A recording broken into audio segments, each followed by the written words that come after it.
तो मेरे पीछे बैठी हुई हैं सुमन चौहान और ये चलाती हैं अपनी अकादमी में ये बच्चों को ताइक्वांडो सिखाती हैं और अभी भी देख रहे हैं आप मेरे पीछे क्लासेस चल रही हैं।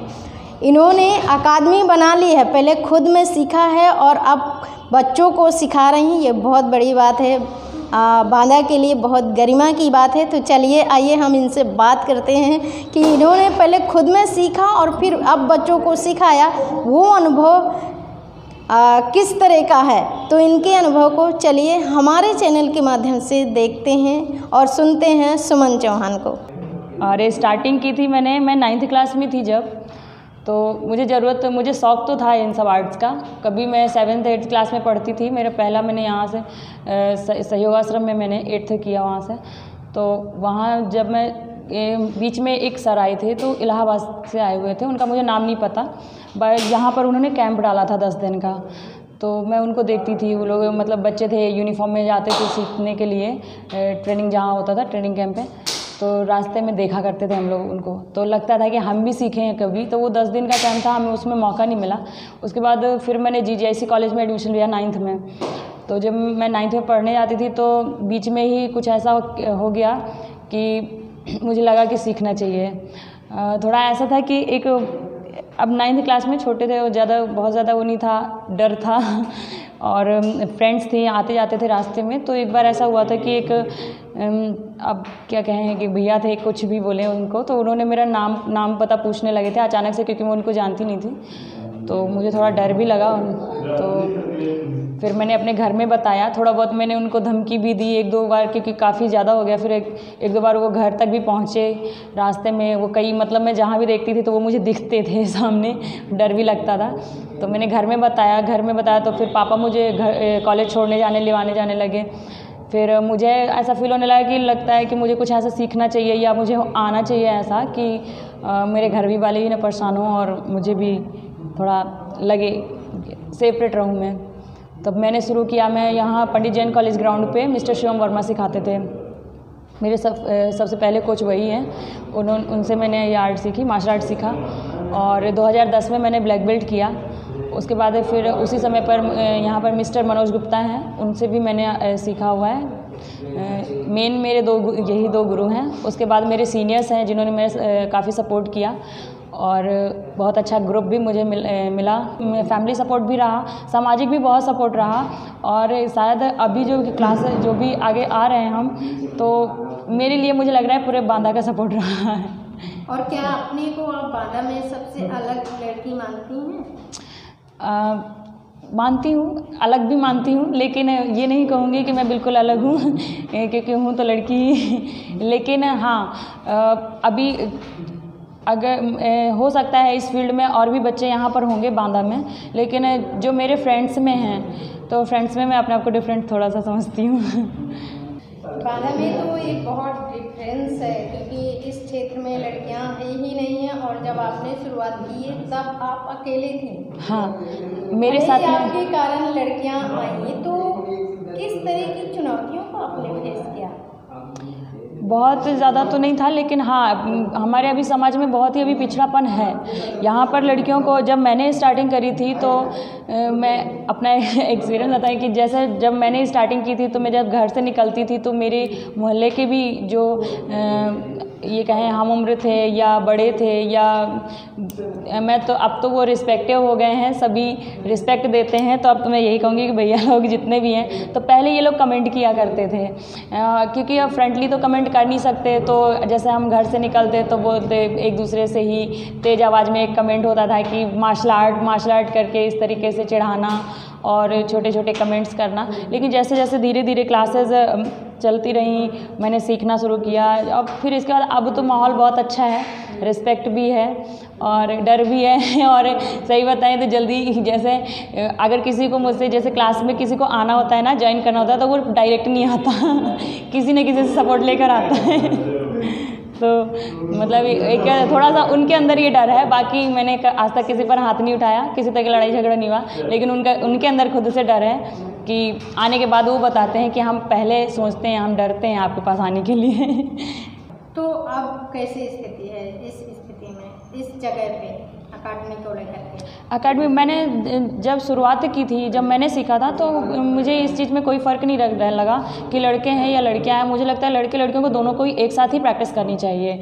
इससे ये एक दूसरे को एक चीज़, और ये एक सामाजिक भी एक बहुत बड़ी चीज़ है कि जब अगर लड़के और लड़कियां जब एक साथ प्रैक्टिस करते हैं तो उनके अंदर बहुत से सारे बदलाव आते हैं और बहुत सी जो नेगेटिव एनर्जी है वो भी ख़त्म होती है, क्योंकि वो सभी एक दूसरे से परिचित रहते हैं। एक माहौल देना चाहिए कि बच्चों में कहते हैं अगर लड़के लड़कियां दोनों एक साथ प्रैक्टिस करेंगे तो वो एक दूसरे के स्टैमिना को समझेंगे। तो अगर आने वाले, क्योंकि अगर कहीं पर भी छेड़छाड़ जैसे ऐसी कोई भी समस्या होती है तो किसी लड़की को लड़की नहीं छेड़ती। तो जो अगर एक साथ लड़के लड़कियां एक साथ प्रैक्टिस करते हैं तो हेजिटेशन ख़त्म हो जाता है, एक और बात करने का और ये जो डर होता है अंदर से, ये सब ख़त्म हो जाता है। और रही मेरी बात है कि मैं लड़के लड़कियों की क्लास लेती हूँ, तो क्योंकि मैंने बॉयज़ के साथ ही सीखा और लड़कियाँ भी थी, फाइट वगैरह भी होता था तो लड़कियों के साथ ही कॉम्पिटिशन तो लड़कियों के साथ ही होता था। तो मुझे ना ही कभी प्रैक्टिस करने में, बॉयज़ के साथ प्रैक्टिस करने में कोई प्रॉब्लम हुई है और मैंने आज तक जब भी क्लासेस ली हैं तो मैंने बॉयज़ और गर्ल्स दोनों को सिखाया है। इसके अलावा मेरा एकेडमी का उद्देश्य सिर्फ इतना ही है कि मैं लड़कियों को सेल्फ डिफेंस की ट्रेनिंग दूँ, उनके अंदर से डर ख़त्म करूँ और कोशिश करूँ किसी भी तरीके से वो अपने आप में आत्मनिर्भर हों और सशक्त हों। कैसे आपने सोचा कि हमें ताइक्वांडो जैसे खेल को खेलना चाहिए, सीखना चाहिए? ताइक्वांडो मुझे बचपन से पसंद था, इसलिए मैं सीखना चाहती थी और इस गेम के ज़रिए भी हमारी पहचान बढ़ी और काफ़ी अच्छा गेम है ये, खेलना चाहिए वैसे। अब इस सेल्फ डिफेंस भी कर सकते हैं और एक तरीके से ये गेम में भी आ जाता है, इससे हम आगे भी बढ़ सकते हैं। बहुत सारे माँ बाप से ये होता है, फैमिली से होता है कि लड़कियों को बाहर नहीं जाना है या आसानी से सीखने के लिए आने देते हैं। हाँ, हमारे पापा जी और मम्मी आसानी से आने देते हैं। बाकी ये भी था कि और लड़कियों को जागरूक करने के लिए, क्योंकि जब तक हम खुद नहीं आगे बढ़ेंगे तो हम औरों को कैसे कह सकते हैं। और बाकी जब हम सीखेंगे तो आगे लड़कियों को भी फ्री प्रशिक्षण देंगे, जागरूक करेंगे उन्हें अपनी सेल्फ रक्षा करने के लिए। आप अपनी सहेलियों को बोलते हैं इसको सीखने के लिए? हाँ, ज़रूर बोलते हैं। मेरे साथ एक सहेली मेघा सिप्ता, वो भी सीख रही है। कितने दिन से सीख रहे हैं ताइक्वांडो? 1 साल हो गया। तब तो आपको काफ़ी आने लगा होगा। यस, इस साल ब्लैक बेल्ट करना है। कैसे आपने सोचा कि सीखना चाहिए?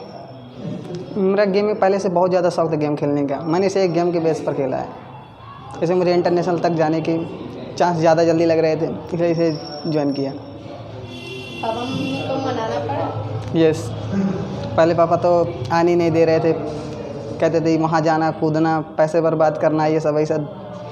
लेकिन फिर जब कुछ स्पोर्ट गेम खेले, स्टेट लेवल में मंडली हो गए, कुछ उन्हें दिखा तो फिर अपने ही डांटते।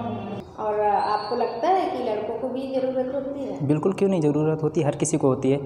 अभी 4 आदमी सामने से आ जाएंगे तो हम लोग को भी ज़रूरत पड़ती है, तो कम से कम 2-3 तो संभाल ही लें। तो इसको लेकर के आगे कुछ सपना है आपका?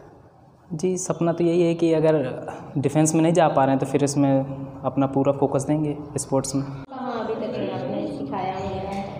हाँ, स्टार्टिंग तो मेरी फर्स्ट क्लास मेरी एच इंटर कॉलेज में ही थी। इसके अलावा मुझे BSA ऑफिस से मुझे कई बार क्लासेस मिली, जैसे कस्तूरबा गांधी कॉलेजेस में मैं गई हूँ, जैसे तिंदवारी है, बाघा है, बिसंडा है, बबेरू है, इस तरीके से कई ब्लॉक्स में कस्तूरबा गांधी कॉलेजों में सिखाया, कमासिन है। इसके अलावा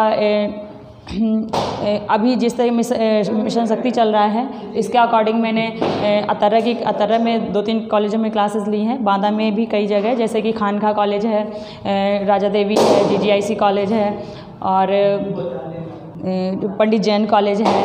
इस तरीके से यहाँ पुलिस लाइन है, यहाँ पर क्लासेस ली हैं। मेडिकल कॉलेज में नर्स स्टाफ जो है, वहाँ का मेडिकल स्टाफ है, उनको ट्रेनिंग दी है। और इसके अलावा भी लगभग अब तक में मैंने 5000 से ऊपर बच्चों को सिखाया है, क्लासेस दी हैं। प्राइवेट क्लासेस तो वैसे भी चलती रहती हैं और इसके अलावा फ्री क्लासेस भी दी हैं। फ्री क्लासेस तो ये भी थी, लेकिन और इसके अलावा जो फ्री क्लासेस रहीं, जैसे कैंपस लगा के, और आगे भी अभी स्टार्टिंग कर रहे हैं, तो हम अपनी एकेडमी की तरफ से 15-15, 20-20 दिन की जिस तरीके से बैचेस बनेंगे उस टाइप से क्लासेस लेंगे। तो अब तक में कितने अवार्ड्स अब तक में बांदा के अंदर मुझे 4 से 5 अवार्ड मिले हैं। मुंबई से मुझे एक रामा मार्शल आर्ट के अकेडमी से एक अवार्ड। इसके अलावा मेरा जो अचीवमेंट था अब तक का प्लेसिंग जैसे रही, मैंने नेशनल खेला हुआ है, तो नेशनल में 2 नेशनल हैं जिसमें से गोल्ड हैं, स्टेट तो है ही।